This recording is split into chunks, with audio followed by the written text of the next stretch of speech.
Jesus' plan to rescue mankind is still a good plan.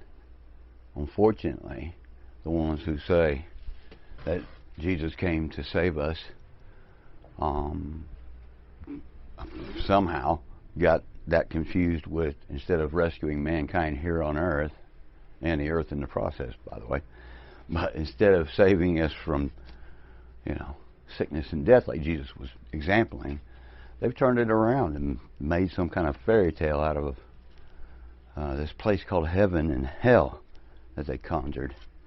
Of course, without that, they wouldn't have any power over anybody, because them being the holders of the mysteries, the keys to the mysteries of those places, we have to come to them for advice so that we don't misstep and end up in the wrong place, the wrong mythological place that they've come up with.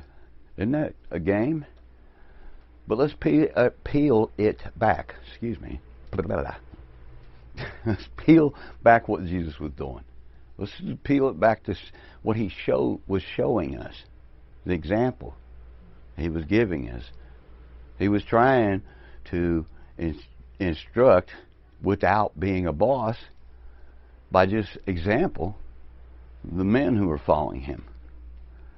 He gave parables to try to explain what he had in mind. One of those parables has become very important to me, because it found the key to getting rid of homelessness and poverty and sickness on this planet. So I thought that might be a good thing to talk about. Maybe somebody will get a hold of this. It'll get passed around and a light bulb will come on. But I'm doing what I do, which is telling as many people as I can who will give me a chance to say it, that the one who created all this isn't upset with his children, and we are his children, and he never has been. Okay? There's somebody who taught us an ill way of tending the earth, but it's not tending the earth. The God that came and told us that we had to plow the ground was against us. That's not any... Again, I have to refer to the scientific research done on it under the title Neolithic Revolution. And you'll find out, if you look at a source that's not being funded by the corporations that profit from this agriculture, our methods of agriculture, you'll find out that we were much healthier before we started doing what that God instructed to be done. And such an aggressive bunch of people that spawned from that idea. Of course, if you feed rats bread only, or bread mostly, they get aggressive too. You bundle them up into a city, they get even worse. But the one who created this, if the texts are correct, gave us the instructions to spread out, cover the earth, more ways than one. If we did what the natural man would do, we would simply be eating from the garden and expelling it out the other end, which would eventually, eventually would cover the earth with the kind of dietary nutrition we need. We went totally opposite of that, and mostly I'm going to have to blame it on those who adopted, those ways, the ways of agriculture. I mean, it appears we did something, and I'm not, we are what we are. We're here where we're at. But here's how, since we know now for a fact that this is not sustainable, the path that we're on, we need to change it. We need to turn back. We need to go some way different than the way we're going right now. That's absolutely not in dispute right now. So, how do we get sustainability? How do we get to this? I like Jesus' idea. His idea was take the least among you And in this parable, he says, give them the keys to the kingdom. They have the keys to the kingdom, because he always said the least among you are the greatest among you, which is absolutely opposite of the world at large that has been under the operation of the edicts, instructions, and rules that come down, being passed down from God and whomever. They become the laws of the land. And so what we do with our least is we spend hundreds of millions of dollars every year to try to get them back into the system that they failed in the first time. 85% failure rate as far as last I checked. I propose that we do what Jesus said. It's like the kingdom is like this. A man who gets up in the morning, goes out and throws seeds at the ground. Turns around, goes back to the house, and goes to sleep. Why? Who could do that? Homeless people. If they had the rest of it, what he was trying to help us understand. Because he said a man got up the next day, and then he just went, when he felt like it, went back to bed. His whole day was nothing but rest. And he rested until, he said one day, and you don't hardly ever hear, I've never heard this parable being explained in the churches. Because I don't think they understand what he's talking about, because it doesn't make any sense. Everybody knows, I knew when I first started, I was, raised on a farm. You can't just throw seed at the ground, Jesus. What's wrong with you? And then it looks like he's got some kind of skip in the record, scratch in his record, because he repeats it, I think, like 5 times. And then the man got up, and then he went back to bed. It doesn't sound like a very exciting life, but if you're trying to heal, it's great. And the least among us have been hurt because they have been classified as the least among us. They've been psychologically damaged, and they need to heal. Mind, body, and soul. We all do, but they should be first on the list because they've got time to heal. And what Jesus was trying to explain is that one day, the guy, he gets up, he says, and he goes out and there's a harvest and he's satisfied. And now he said is the kingdom of the Father is what he's talking about. This is the Father's kingdom, right? Not the kingdom of God. I don't know how it was translated, but they just got all crazy with kingdom of heaven and kingdom of God. You can tell the difference because when Jesus is talking about the kingdom of the Father, somebody's getting something good is happening. That's Papa.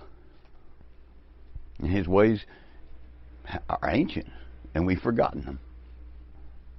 He gave us a place in the beginning where what we would have done for our own children. Turn them loose on the playground, and we'll kind of just stand back and see how they take it, but make sure that the playground is safe for them. You'll have some risk involved. The risk was that we didn't know what that one who decided to voice his opinion to us, differed from the instruction we were given from the one who created us, the Papa Creator. And he said, no, you shall surely not die. Anyway, when we did what he said, he drove us out of the garden. He became God. You can go look it up. They don't tell you that. They ain't going to tell you that. I can tell you that that's why they murdered Jesus, or had him murdered. The religious men had Jesus murdered because he spoke against all that. Jesus was trying to save us, trying to rescue us from these gods, any gods. He said we're gods. We're all gods. You want a God? We're gods. Okay? This is our planet. Papa gave it to us. Keep it simple, right? Trying. Because it really is simple. We've just had a really screwy attitude because of religion over the last 6,000 years. Religion being those who serve spiritual beings that are lesser creations than ourselves. So to fix all this, we return back to Jesus' plan of, hey, help start healing the homeless first. So he was homeless. He was out of work homeless man, and he lived amongst the homeless and the downtrodden and whatever you want to call it. what they would call the scum of the earth in those days. You know, all the Christians know that, but they just don't understand that that's the reason for that was because that's the ones Jesus knew were the greatest on the earth. They have the potential to help us recover fairly quickly. After I saw the documentary that said that the earth started to recover rapidly after just being, the lockdown caused us to drive less and do less industry for a minute. Species that were about to go extinct started to multiply more and faster than they ever had before, and they were healthier than they ever have been before in our history, during our observation. So this can get fixed. And I'm doing some of this. I'm learning to cover the earth naturally with leaves, tree waste.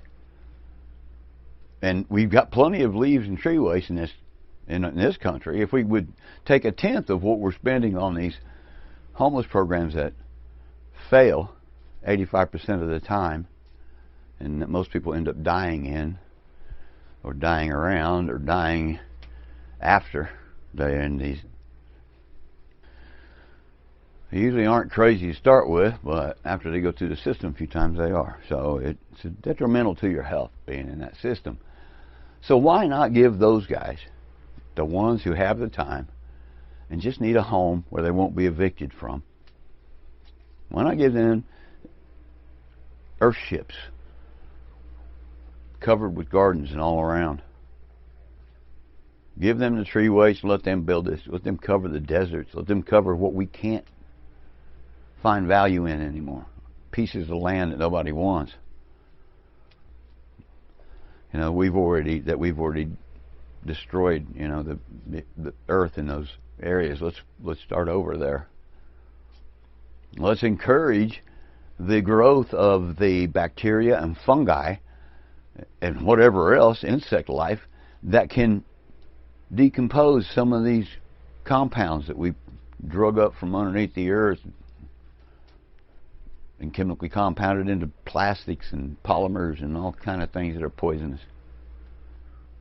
And let them eat them. Go look, mushrooms can eat. There's mushrooms, 3 or 4 mushrooms that can eat plastic, can deteriorate plastic. Back to soil, back to their elementals. And that's just the beginning. So technically, we could take our landfills and empty them into these decimated areas, and eventually they would be turned back into viable soil, and we could at least grow trees there, right? And have more leaves, and then keep on going the process. Anyway, I don't want to go through all that, but it really is simple. It's simple. We have to do the right thing, whether it's corporately, you know, popular or profitable, or in the best corporate interest for those that profit from the destruction of this planet, the taking from it always. We're at a point where we can't keep taking from it like we have, and we're going to have to do something with the waste that we make anyway. So let's take. I was lightly involved in some research for Las Vegas, because they have the highest per capita homeless rate out there. They spend at least $476 million a year. Let's just take, you know, 6 million of that, and let's take all the trash in the city that would go to the landfills, and let's take it out to some of the abandoned gold mines and silver mines that pockmark the landscape all around the outside of that city. And let's start dumping it there and planting some kind of trees, and then the tree waste that we get from that city, which it's not as much as, it's a desert city, but they have some. Anything that makes clean compost, any biomaterial that can make clean compost, park it all around the earthships that we build out there, and then let's plant something in it so they can eat, whoever lives in the earthships.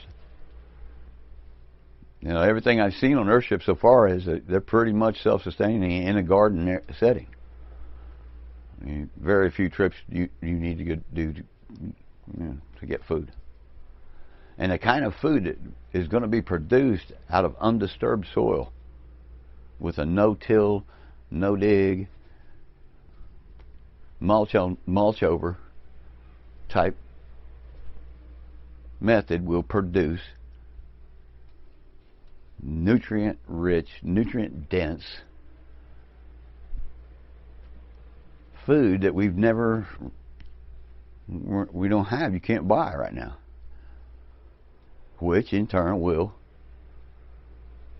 make the people who are eating it, producing it there, extremely healthy and in their right mind and able to keep on continuing doing what they're doing in that way.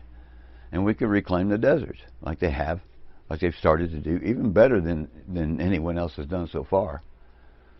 All we need to do is divert our waste.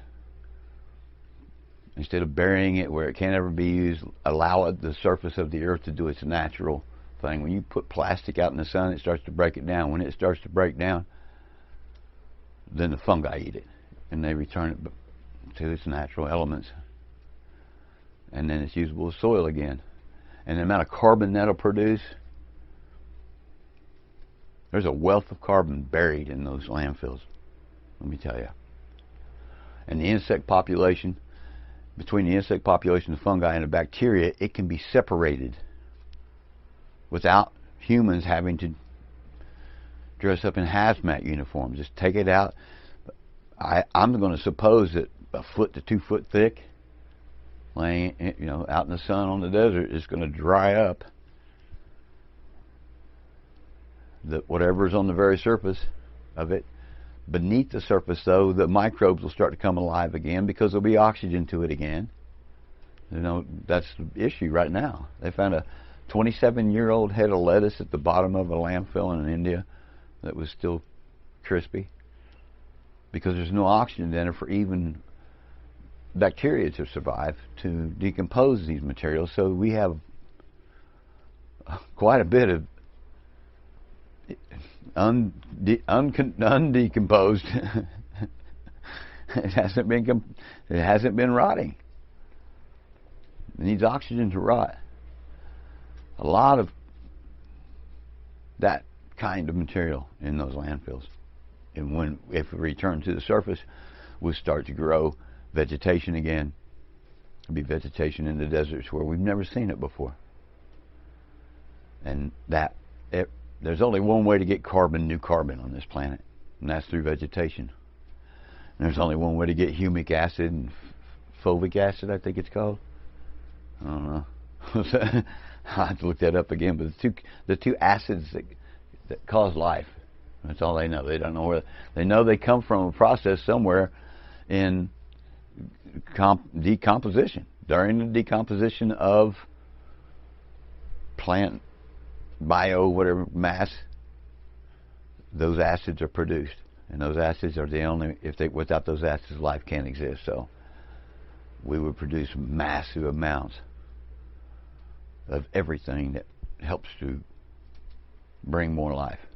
This planet could really sing if it was covered with life like it was intended. If we take that prototype that we were given the best we can, which is pretty simple, really. Trees drop the leaves, we grow food out of the tree waste. It spreads across the earth, everybody's healthy. We probably would be healthy, right? Everybody's healthy, happy, and whole that eats from it. We'll figure out the rest of it as we go. But these kind of things can be started now. We should be able to eventually empty the prisons into these places after the food starts to produce, and the prisoners, once they start eating the food, they'll be satisfied. They're not going to be. Their whole attitudes can change just because of the proper nutrition.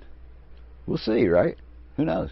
We can at least feed them some of the food first and see what happens. Of course, in the prison environment, But once you got your own place and everybody's got their own place and nobody has to sweat, put any blood, sweat, or tears into just eating,